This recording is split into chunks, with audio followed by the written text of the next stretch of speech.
Hey, hey, hey, what is going on, everyone? I am so glad you took your time to spend with me right here today.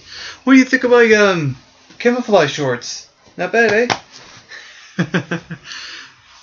Talk about going off topic. I am your host, Mike McRock Wilson, and you are watching another installment of the McRock and Bolt Wrestling Review Shows.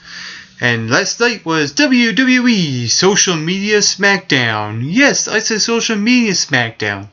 They had it last night. I was a little concerned about how they're going to bring the social media to SmackDown when SmackDown is a tape show that's live on Tuesday and they air it on Friday. So I was a little concerned there, but I like that they did not use the social media aspect throughout the episode. So I think that was the best thing that came out of SmackDown on a Friday night. The kickoff match was Alberto Del Rio. I can't roll the R very well. Actually, I can't roll the R at all. Anyway, I'm going off topic again. Alberto Del Rio faced Damien Sandow when Del Rio got the victory with his submission hold, the crossarm breaker, and I like that he still has momentum. No one has lost momentum yet with this rivalry with Alberto Del Rio and Jack Swagger, and I'm very surprised that Jack Swagger that they did not drop the storyline due to his arrest. Which I'm glad, because with every story needs a resolvement, and if they drop the storyline now, there'll be no resolvement. That would be a huge fail on the WWE's part, I think. So I'm glad that they are still continuing with the storyline with Alberto Del Rio and Jack Swagger, along with his mouthpiece, so to speak, Zeb Coulter. And I like that Alberto has momentum, just like I said, and I think Jack Swagger is a credible opponent for Alberto Del Rio. And it works with the storyline because Alberto is from Mexico. He's Mexican, he's a Latino, and Jack Swagger is a real American, and it all makes sense, and which is something I have mentioned in a past review.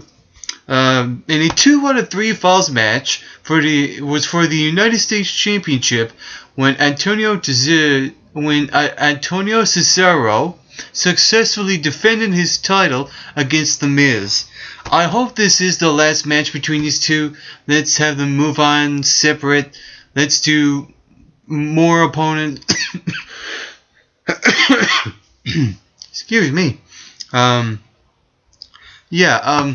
hope this is the last match between The Miz and Antonio Cesaro, because really The Miz is not 100% resonating as a good guy in the WWE, and I don't think he is a credible opponent for Antonio Cesaro like R-Truth was.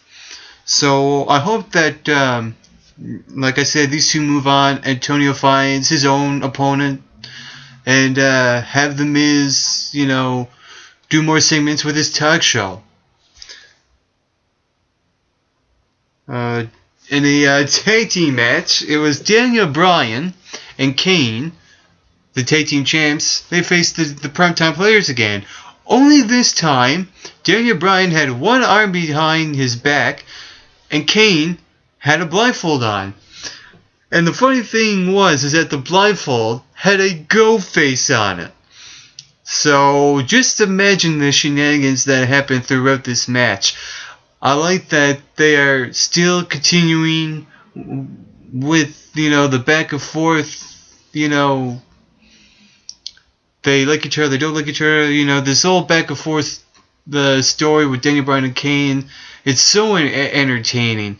Even though they lost to the primetime players, it really don't matter, because they are both benefiting from the loss, and possibly a future matchup, one-on-one, maybe at WrestleMania.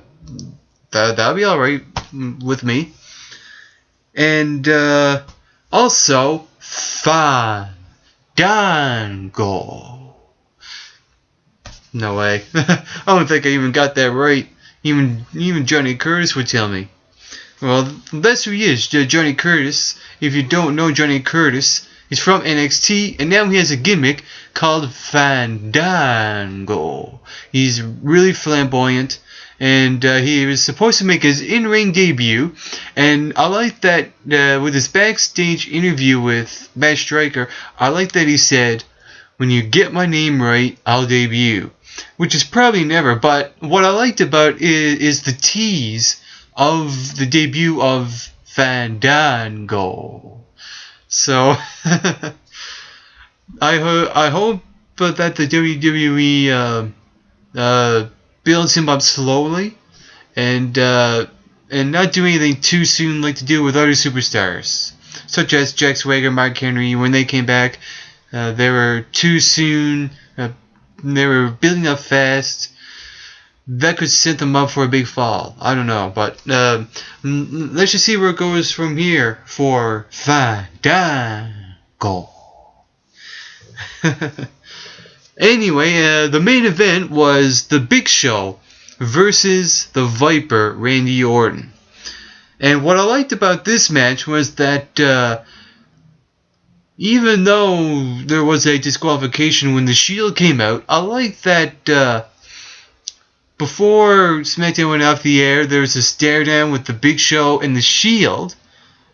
But then Big Show turned around and chokeslammed Randy Orton right after. So I like that, even though I hope there's no interaction between the Big Show and the Shield. I hope not. Let's just leave it as they're heels. Big Show's a heel. Let's just keep it that way. Don't make Big Show turn babyface, please. Not after that, because Big Show had to remind the audience of who he is. You know, the giant. The one who's unstoppable. The one everybody does not want to come across.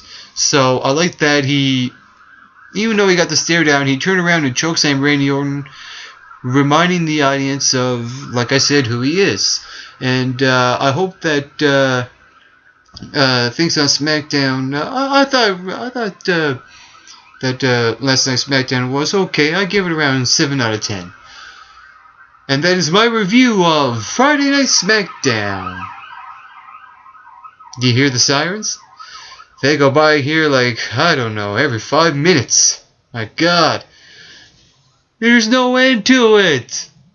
And the snow out there is like, almost like, well, not gone, but at least the fog is rolling in and getting rid of the snow. Come on, 40 centimeters, what am I talking about? Anyway, I'm your co-host, Mike McRock Wilson, for the Mick, Rock, and Bolt Show. Get plenty of rest, and always do your best.